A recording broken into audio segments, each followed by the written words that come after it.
He he ഇന്നത്തെ video മെയിനായിട്ട് Waterloo ബാറ്റിൽ ഫീൽഡിലേക്കാണ്. അതായത് നമ്മുടെ ബെൽജിയത്തിലുള്ള ബ്രുസൽസ് എന്ന് പറയുന്ന സ്പോട്ടിൽ നിന്ന് 20 കിലോമീറ്റർ സൗത്ത് പോകുമ്പോൾ നമുക്കൊരു വാട്ടർലൂ ബാറ്റിൽ ഫീൽഡ് കാണാൻ പറ്റും. അതൊരു മ്യൂസിയമാണ്. അപ്പോൾ നമ്മൾ അങ്ങോട്ടേക്ക് പോകുന്ന ഒരു വീഡിയോ ആണ് ഇന്നത്തെ വീഡിയോ. അപ്പോൾ നമുക്കറിയായിരിക്കും ഒരു ബാറ്റിൽ ഓഫ് വാട്ടർലൂ എന്ന് പറയുന്നത് നമ്മൾ 10th SCERT ടെക്സ്റ്റിൽ സോഷ്യൽ സയൻസിൽ നമ്മൾ പഠിച്ചിട്ടുണ്ടാവും. നെപ്പോളിയൻ ബോണപ്പാർട്ടും ഫ്രഞ്ച് റെവല്യൂഷൻസും തമ്മിലുള്ള ഒരു ബാറ്റിലായിരുന്നു എന്നുള്ളത്. അപ്പോൾ ഈ ഒരു ബാറ്റിലിൻ്റെ എല്ലാ ആസ്പെക്ട്സും പ്രിസർവ് ചെയ്ത് വെച്ചിരിക്കുന്ന ഒരു മ്യൂസിയമാണ് മെയിനായിട്ട് ഈ ഒരു വാട്ടർലൂ ബാറ്റിൽ ഫീൽഡ് നമുക്ക് കാണാനായിട്ട് പറ്റുക. അപ്പോൾ ചെറിയൊരു ബ്രീഫ് പറയുകയാണെന്നുണ്ടെങ്കിൽ നമ്മൾ നെപ്പോളിയൻ ബോണപ്പാർട്ടിൻ്റെ ഫൈനൽ ബാറ്റിൽ 1815 നടന്നിരുന്നത് വാട്ടർലൂവിൽ വെച്ചിട്ടായിരുന്നു. അപ്പോൾ ഈ ഒരു ഏരിയ എന്ന് പറയുന്നത് നമുക്ക് കാണാൻ വേണ്ടിയിട്ട് ഈ ഒരു ബാറ്റിൽ ഫീൽഡ് പ്രിസർവ് ചെയ്യാൻ വേണ്ടിയിട്ട് അണ്ടർഗ്രൗണ്ടിലാണ് മെയിനായിട്ട് ഈ ഒരു മ്യൂസിയം പണിതിരിക്കുന്നത്. അപ്പോൾ ആ ഒരു ബാറ്റിൽ ഫീൽഡിൽ നമുക്ക് പോകാനും ആ ഒരു ബാറ്റിൽ ഫീൽഡ് നമ്മൾ പോകുന്നത് വഴി അത് നശിച്ചു പോകാണ്ടിരിക്കാനൊക്കെ വേണ്ടിയിട്ട് മെയിനായിട്ട് ഒരു മ്യൂസിയം അവർ താഴെയാണ് പണിതിരിക്കുന്നത്. അണ്ടർഗ്രൗണ്ടിലാണ് മെയിനായിട്ട് അവർ പണിതിരിക്കുന്നത്.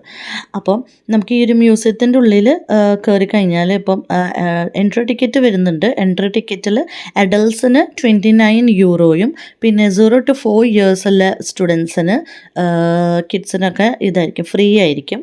മ്യൂസിയത്തിൻ്റെ ഉള്ളിൽ 70 ഒത്തൻറ്റിക് സോൾജർ യൂണിഫോംസ് നമുക്ക് കാണാനായിട്ട് പറ്റും വിത്ത് റിയൽ വെപ്പൺസ്, റിയൽ ഗിയേഴ്സ് ആയിട്ടുള്ള ഒരു ഒത്തൻറ്റിക് ആയിട്ടുള്ള ഒരു സംഭവങ്ങൾ നമുക്ക് അതിൻ്റെ ഉള്ളിൽ മ്യൂസിയത്തിൻ്റെ ഉള്ളിൽ കാണാൻ വേണ്ടി പറ്റും. അതൊരു പ്രിസർവ് ചെയ്ത് വെച്ചിരിക്കുകയാണ്. പിന്നെ 33 സ്ക്വയർ മീറ്ററിലുള്ള സ്കെയിൽ ഒരു മോഡൽ, ആ ഒരു ഹോൾ ബാറ്റിലിൻ്റെ ഒരു സ്കെയിൽ മോഡൽ നമുക്ക് അവിടെ കാണാനായിട്ട് പറ്റും. അത് എൻട്രൻസിൽ തന്നെയുള്ള ഒരു വ്യൂ ആണ്. അത് നല്ലൊരു അമേസിങ് വ്യൂ ആയിരുന്നു. പിന്നെ ഒരു 4D സിനിമ നമുക്ക് എക്സ്പീരിയൻസ് ചെയ്യാൻ പറ്റി. പിന്നെ പെനോരമിക് ഒരു 360 ഡിഗ്രി പെനോരമിക് വ്യൂ നമുക്ക് കാണാൻ പറ്റി. ഇതിനെല്ലാം പുറമേ നമ്മൾ പുറത്തേക്ക് ഇറങ്ങുമ്പോൾ ഒരു വലിയൊരു ഹില്ല്, അതായത് വലിയൊരു മല പോലെ പണിത് വെച്ചിട്ടുണ്ട്. അത് തന്നെ 226 സ്റ്റോൺ സ്റ്റെപ്പ് ടു ലയൺസ് മൗണ്ടും കൂടിയാണ്. അപ്പോൾ ഇതെല്ലാതും കൂടി ഇൻക്ലൂഡ് ചെയ്യുന്ന ഒരു ചെറുതല്ലാത്ത അത്യാവശ്യം വലിയൊരു വീഡിയോ ആണ്. അപ്പോൾ നമുക്ക് വീഡിയോയിലേക്ക് കിടക്കാം. അങ്ങനെ മ്യൂസിയത്തിലേക്ക് എൻട്രി ഫീസ് എല്ലാം കൊടുത്തിട്ട് നമ്മൾ ഉള്ളിലേക്ക് കയറി വരുമ്പോൾ തന്നെ കുട്ടികളെയും മുതിർന്നവരെയും എൻ്റർടൈൻ ചെയ്യിപ്പിക്കാൻ വേണ്ടിയിട്ട് കുറച്ച് ഇതേപോലെ പോഡിയം സെറ്റ് ചെയ്ത് വെച്ചിട്ടുണ്ട് അവർ.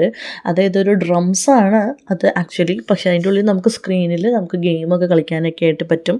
ഗെയിമും പിന്നെ ഇൻഫോർമേറ്റീവ് സെഷൻസൊക്കെ നമുക്ക് അതിൽ പ്രൊവൈഡ് ചെയ്യുന്നുണ്ട്. അതായത് ഗെയിം ആണെങ്കിലും അവർ നമുക്ക് മെയിനായിട്ട് ഇൻഫർമേഷനാണ് അതിൽ കൂടെ പാസ് ചെയ്യുന്നത്. പിന്നെ നമ്മൾ ആ ഒരു പാത്വേ മൊത്തം നമുക്ക് ലെഫ്റ്റിലും റൈറ്റിലും ഇതേപോലെ ഞാൻ മുന്നേ പറഞ്ഞിരുന്ന പോലെ 70 ലൈഫ് സൈസ്ഡ് ആയിട്ടുള്ള ഫിഗേഴ്സ് ഉള്ള ശരിക്കുള്ള റിയൽ സോൾജേഴ്സിൻ്റെ മാനിക്വീൻസ് ആണ് അവിടെ സെറ്റ് ചെയ്ത് വെച്ചിരിക്കുന്നത്. അപ്പോൾ അവർ ഒത്തൻറ്റിക് ആയിട്ടുള്ള മിലിറ്ററി യൂണിഫോം, വെപ്പൺസ്, ഗിയേഴ്സ് ഒക്കെയാണ് അവർ മെയിനായിട്ട് ക്യാരി ചെയ്യുന്നത്. അത് നമുക്ക് കാണാൻ പറ്റുക ഫ്രഞ്ചിൻ്റെയും ബ്രിട്ടീഷിൻ്റെയും സോൾജേഴ്സിനെ ആയിരിക്കും. അപ്പോൾ അതൊക്കെ നമ്മൾ കണ്ടുകൊണ്ട് ഇങ്ങനെ ഓരോ സൈഡിൽ കൂടി ഇങ്ങനെ നടക്കുമായിരുന്നു. ശരിക്കും പറഞ്ഞാൽ അവിടെ ഒരു ആരോ മാർക്കിൻ്റെ ഒന്നും ആവശ്യമില്ല. കാരണം നേരെ പോയി കഴിഞ്ഞാൽ തന്നെ നമുക്ക് മനസ്സിലാക്കാൻ പറ്റും ഏതാണ് വഴി എന്നുള്ളത്. ആ ഒറ്റൊരു പാസേജ് തന്നെ ഉണ്ടായിരുന്നുള്ളൂ. അപ്പോൾ അങ്ങനെ പോകുന്ന വഴി നമുക്ക് കുറേ എന്താ പറയുക എൻ്റർടൈൻമെൻ്റ് ആയിട്ടുള്ള കുറേ രീതിയിൽ കുറേ സംഭവങ്ങളൊക്കെ നമുക്കവിടെ കാണാനായിട്ട് പറ്റുമായിരുന്നു. ഇതേപോലെ പല സ്ക്രീനിലൊക്കെ നമുക്ക് ആ ഒരു ബാറ്റിൽ എങ്ങനെയാണ് നടത്തിയിരുന്നത്, എങ്ങനെയാണ് ചെയ്തിരുന്നത് നമുക്ക് ആ ഒരു ടെലസ്കോപ്പ് വഴി നമുക്ക് നോക്കാനൊക്കെ പറ്റുമായിരുന്നു. അപ്പോൾ എവിടെ നോക്കിയാലും ആ ഡ്രംസും സെറ്റിങ്സൊക്കെ നിങ്ങൾക്ക് ഈ വീഡിയോയിൽ കാണാൻ പറ്റും.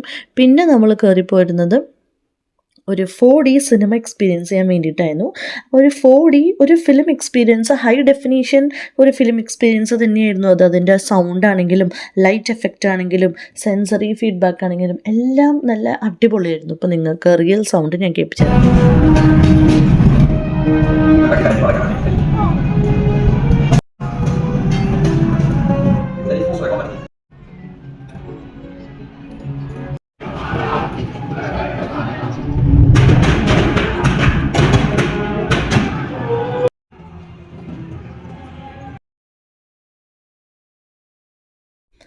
അപ്പോൾ എങ്ങനെയായിരുന്നു ഒരു ഒരു യുദ്ധം നടന്നിരുന്നത്, അല്ലെങ്കിൽ യുദ്ധത്തിലേക്ക് എത്തിപ്പെടാനുള്ള കാര്യങ്ങളൊക്കെ എന്തായിരുന്നു എന്നൊക്കെ നമ്മൾ ആ ഒരു 4D സിനിമയിൽ എക്സ്പീരിയൻസ് ചെയ്ത് കഴിഞ്ഞിട്ട് ഞങ്ങൾ പുറത്തേക്ക് ഇറങ്ങും തോറും നമുക്ക് ഒരു ബാറ്റിൽ ഫീൽഡ്, അതായത് ഒരു ബാറ്റിൽ കഴിഞ്ഞാൽ ആ ഒരു ഫീൽഡ് എങ്ങനെ ഇരിക്കും എന്നുള്ള ഒരു ഫീലാണ് നമുക്ക് പുറത്തേക്ക് ഇറങ്ങിയപ്പോൾ കാണുന്നത്. കുറേ സ്കെൽട്ടൻ ബോഡീസും കുറേ ഡെഡ് ബോഡീസും ഒക്കെ നമുക്ക് അവിടെ വെച്ച് കാണാനായിട്ട് പറ്റി. പിന്നെ ഇത് ശരിക്കും പറഞ്ഞപ്പോൾ എല്ലാവർക്കും അറിയണ പോലെ തന്നെ മ്യൂസിയം എന്നൊക്കെ പറയുന്നത് ഒരു ഹിസ്റ്ററി അല്ലെങ്കിൽ ഒരു സോഷ്യൽ പാസ്റ്റൊക്കെ നമുക്ക് ഇഷ്ടപ്പെടുന്ന ആൾക്കാർക്കൊക്കെ ശരിക്കും പറഞ്ഞാൽ ഒരു എൻ്റർടൈൻമെൻ്റ് ആയിട്ടുള്ള ഒരു പരിപാടിയൊക്കെ തന്നെയായിരിക്കും ഈ ഒരു മ്യൂസിയത്തിൻ്റെ ഉള്ളിൽ. കാരണം നമ്മൾ എവിടെ തിരിഞ്ഞാലും നമുക്ക് അത്രയും എൻ്റർടൈൻമെൻറ്റ് തോന്നിപ്പിക്കുന്ന, അല്ലെങ്കിൽ അത്രയും എന്താ പറയുക, ഇഷ്ടപ്പെടാൻ പറ്റുന്ന സാഹചര്യങ്ങളുള്ള കുറേ കാര്യങ്ങളൊക്കെ നമുക്ക് ഈ ഒരു മ്യൂസിയത്തിനുള്ളിൽ കാണാൻ പറ്റി. ശരിക്കും പറഞ്ഞാൽ വർത്തായിരുന്നു ആ ഒരു എമൗണ്ടിന് ഇതെല്ലാം കാണാൻ വേണ്ടിയിട്ട്. അപ്പം നിങ്ങളിപ്പോൾ കണ്ടുകൊണ്ടിരിക്കുന്നത് ആ ഒരു സ്ക്രീനിൽ നമുക്ക് പലതരത്തിലുള്ള വ്യൂ നമുക്ക് കാണാൻ പറ്റും. ആ ഒരു ലാൻഡ്സ്കേപ്പ് എങ്ങനെയാണ്, ആ ഒരു ലൊക്കേഷനൊക്കെ നമുക്ക് കാണാനായിട്ട് പറ്റും. ഒരു സ്പോട്ടിൽ വെച്ചിട്ട് നമുക്ക് റിയൽ ആയിട്ടുള്ള ഒരു സോൾജിയർ യൂണിഫോം, അവരുടെ വെപ്പൺസ്, അവരുടെ ഹെൽമെറ്റൊക്കെ നമുക്ക് ധരിക്കാനുള്ള ഒരു ചാൻസ് അവിടെ കിട്ടിയിട്ടുണ്ടായിരുന്നു. അപ്പം ഞങ്ങളത് കളയാൻ പോയില്ല. കാരണം ഞങ്ങൾ ഇതേവരെ അങ്ങനത്തെ ഒരു എക്സ്പീരിയൻസ് ഞങ്ങൾ ചെയ്തിട്ടില്ല. അപ്പം ഞങ്ങളെല്ലാവരും മാറി ആ യൂണിഫോം നമ്മൾ വെയർ ചെയ്തു. അങ്ങനെ നമ്മൾ നമ്മുടെ കയ്യിലത്തെ ടിക്കറ്റ് വെച്ച് സ്കാൻ ചെയ്ത് നമ്മളങ്ങനെ പുറത്തേക്ക് ഇറങ്ങി.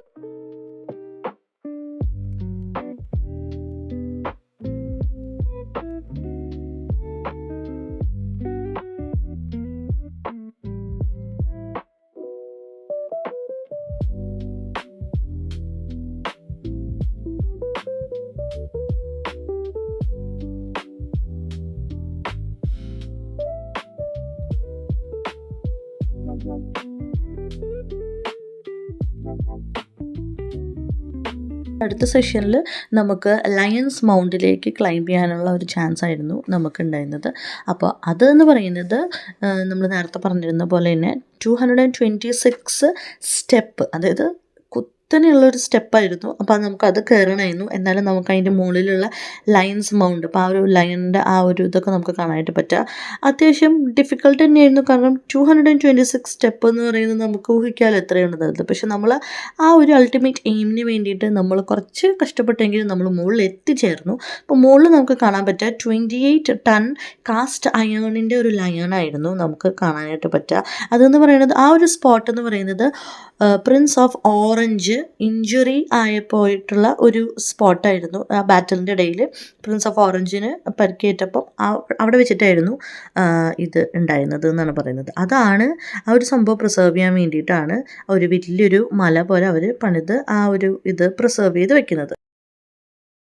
ഫ്രഞ്ച് പീരങ്കിയിൽ നിന്നാണ് ഈ ഒരു ലയൺ ഉണ്ടാക്കിയത് എന്നാണ് ഐതിഹ്യം പറയുന്നത്. അതേപോലെ തന്നെ ആ ഒരു ടോപ്പിൽ നമുക്ക് ഒരു ഹോൾ 360 ഡിഗ്രി വ്യൂ നമുക്ക് കാണാനായിട്ട് പറ്റുമായിരുന്നു. അപ്പോൾ ഈ ഒരു ഇത് ഉണ്ടാക്കിയിരുന്നത് മെയിനായിട്ട് താഴെയുള്ള സോൾജേഴ്സിനെ കാണാൻ വേണ്ടിയിട്ട്. ഇപ്പോൾ എത്രത്തോളം സോൾജേഴ്സ് ഫൈറ്റ് ചെയ്തിരുന്ന ആ ഒരു ബാറ്റിൽ എന്നൊക്കെ ഉള്ളത് നമുക്ക് ഇവിടെ നിന്ന് താഴേക്ക്, അത് ആ ഒരു ടോപ്പ് വ്യൂ നിന്ന് താഴേക്ക് നോക്കുന്നതോറും നമുക്ക് കാണാനായിട്ട് പറ്റുമായിരുന്നു. അപ്പോൾ അത്രയും സോൾജേഴ്സ് അതിന് വേണ്ടിയിട്ട് മെയിനായിട്ട് ഫൈറ്റ് ചെയ്തിട്ടുണ്ട്, മെയിനായിട്ട് എഫേർട്ട് എടുത്തിട്ടുണ്ടെന്ന് നമുക്ക് ആ ഒരു വ്യൂ കിട്ടി.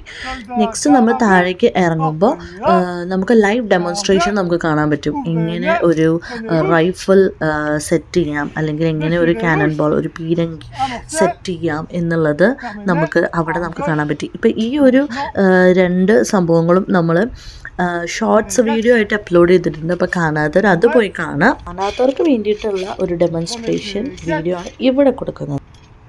Portez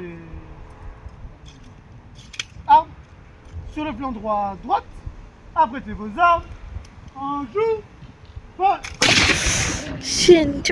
Vive l'empereur! Vive l'empereur!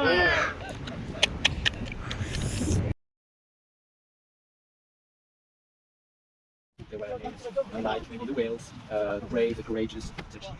These names before going to fight. So this is the brutal French cannon of 4 pounders. So 4 pounds is the imperial system equal how many kilograms? 2. 4 pounds is 2.2 kilograms. That's not a lot. I will show you it's not the weight of the cannon. This one weighs almost 900 kilograms.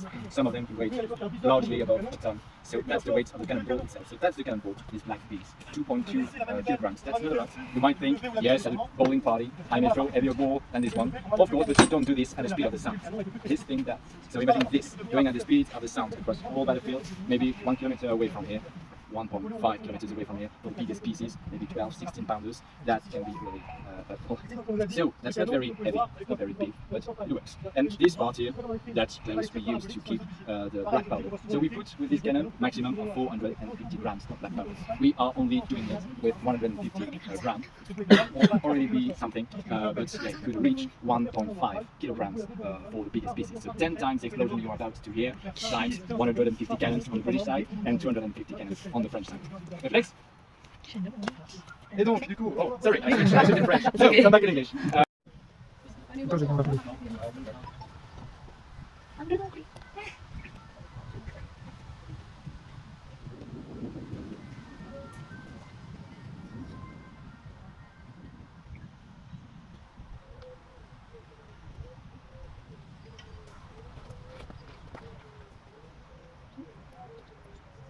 Artilleurs en batterie. Et coupionnet.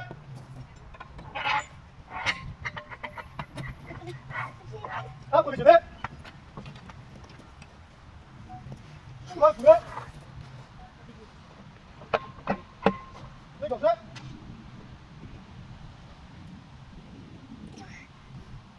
Amorcé.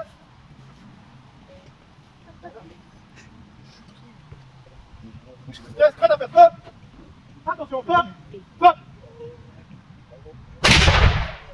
Voici l'artilleur, vive l'empereur, vive l'empereur.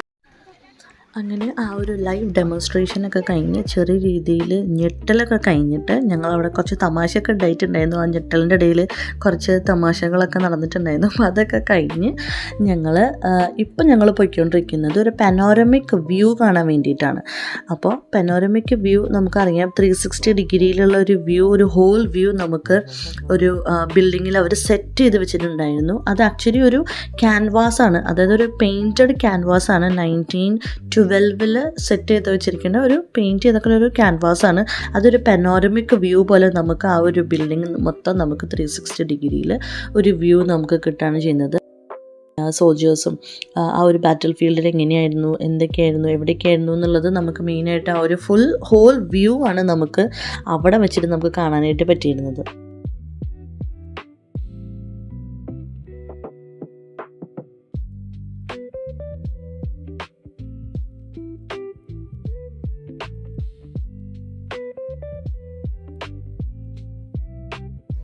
അതേപോലെ തന്നെ ഈ ഒരു view ടോപ്പിലായിരുന്നു. അപ്പോൾ ആ ഒരു ടോപ്പിലോട്ട് എത്താൻ വേണ്ടിയിട്ട് കയറാനും ഇറങ്ങാനും നമ്മൾ യൂസ് ചെയ്തിരുന്ന സ്റ്റെയർസിന് ചുറ്റും ഇതേപോലെ നല്ലൊരു ആർട്ടൊക്കെ കൊടുത്തിട്ട് നല്ലൊരു ശരിക്കും പറയുകയാണെങ്കിൽ നല്ല ആംബിയൻസിലൂടെയാണ് ഞങ്ങൾ അങ്ങനെ കയറി പോവുകയും ചെയ്തത്, ഇറങ്ങുകയും ചെയ്തത്. അപ്പോൾ അതൊക്കെ നമുക്കിതിൽ കാണാനായിട്ട് പറ്റും. അങ്ങനെ ഞങ്ങൾ പുറത്തേക്ക് ഇറങ്ങുമ്പോൾ സൈഡിൽ ലെഫ്റ്റിലും റൈറ്റിലൊക്കെ കുറേ പെയിൻറ്റഡ് ക്യാൻവാസും കുറേ പോർട്രേറ്റ്സൊക്കെ നമുക്ക് ഇങ്ങനെ കാണാനായിട്ട് പറ്റിയിട്ടുണ്ടായിരുന്നു. അങ്ങനെ ഞങ്ങൾ ടിക്കറ്റ് വീണ്ടും സ്കാൻ ചെയ്ത് ഞങ്ങൾ വീണ്ടും പുറത്തേക്ക് ഇറങ്ങുകയാണ് ചെയ്തത് അടുത്ത സെഷനിലോട്ട്. അപ്പോൾ അടുത്ത സെഷനിൽ നമുക്ക് കാണാൻ പറ്റുക ഇതേപോലെ ഒരു സിനിമ വ്യൂ തന്നെയായിരുന്നു, ഒരു 3D ഫിലിം തന്നെയായിരുന്നു അവിടെയും.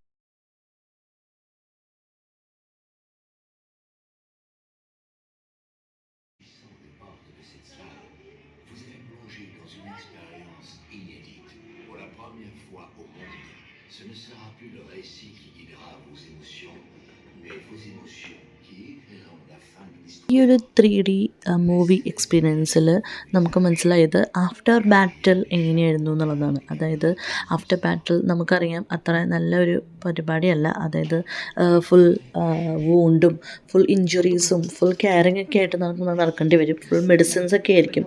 അപ്പോൾ ആ ഒരു സംഭവം, അതായത് ആഫ്റ്റർ ബാറ്റിൽ എങ്ങനെയായിരുന്നു ആ ഒരു കാലത്ത് നടന്നിരുന്നത്, എങ്ങനെയൊക്കെയായിരുന്നു ഉണ്ടായിരുന്നത് എന്നൊക്കെയാണ് മെയിനായിട്ട് ഈ ഒരു മൂവിയിലൂടെ ഞങ്ങൾക്ക് മനസ്സിലായത്. അതിനുശേഷം ആ ഒരു എക്സ്പീരിയൻസ് എല്ലാം കഴിഞ്ഞിട്ട് ഞങ്ങൾ പുറത്തേക്ക് ഇറങ്ങിയപ്പം ചെറിയ രീതിയിൽ ഇതേപോലെ ഒരു സ്റ്റേഷനറി സ്റ്റോൾ ഐറ്റംസ് ഒക്കെ അവിടെ സെറ്റ് ചെയ്ത് വെച്ചിട്ടുണ്ടായിരുന്നു. അപ്പോൾ നമുക്ക് ഇതേപോലെ സുവനിയേഴ്സ് അല്ലെങ്കിൽ ബുക്ക്, പിന്നെ കുറേ ജേഴ്സി, ഇവരുടെ ഒറിജിനൽ യൂണിഫോംസ് ഒക്കെ അവിടെ സെറ്റ് ചെയ്ത് വെച്ചിട്ടുണ്ടായിരുന്നു. അപ്പോൾ അതൊക്കെ നമുക്ക് പർച്ചേസ് ചെയ്യാൻ പറ്റുമായിരുന്നു അവിടുന്ന്. അപ്പോൾ അതൊക്കെ നമ്മൾ കണ്ടു കഴിഞ്ഞിട്ട് നമ്മൾ ആ ഒരു മ്യൂസിയത്തിൽ നിന്ന് ഇറങ്ങാണ്. വീഡിയോ ഇത്രയേ ഉള്ളൂ. എല്ലാവർക്കും ഇഷ്ടമായെന്ന് വിചാരിക്കുന്നു. അപ്പോൾ അത്രയേ ഉള്ളൂ. ഹേഡോ.